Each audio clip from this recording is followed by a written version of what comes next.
Бул Назар Ньюс маалымат агенттигинин Москвадагы өкүлү Илимбек суроонун төмөндөгүчө.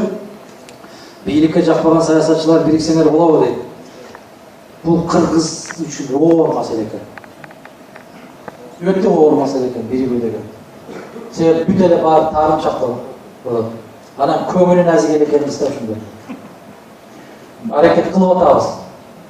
Мен 2 жылдан бери ушул Бишкек форуму деп, мына кечеки жакында өткөн төгөлөк столдо бири-бири менен 2 жылдан бери амандашпагандар катар отуруп калды, шүгүр дедим ушуга да. Ушинтип Кудай буйрса башталары. Садыр Жапаров пункттер боюнча эл аралык сотко бергени сиздин ой пикириңиз. Азамат, эл аралык сотко берип, ушул күрөшүп аткан жигитке азамат. Бирок ушул берип атат деп турбастан биз дагы колдон келген көмөгүбүздү беришибиз керек. Эл аралык сотко бул жактан туруп бербей, жана сиздер айтып аткандай кыргыз бийлигине жеткенде берсең куп жагашат да. Жөн эле сыгылдаган бойдон кетет. Сарымайдын үстүндө кеткенде кетет да сот. Ошон үчүн айтып атам, бул курал гана деп. Президентке коесузбу? Кудай ошол күндөргө жеткирсе көрөбүз. Кыргызстанда кредит скидка деген нерсе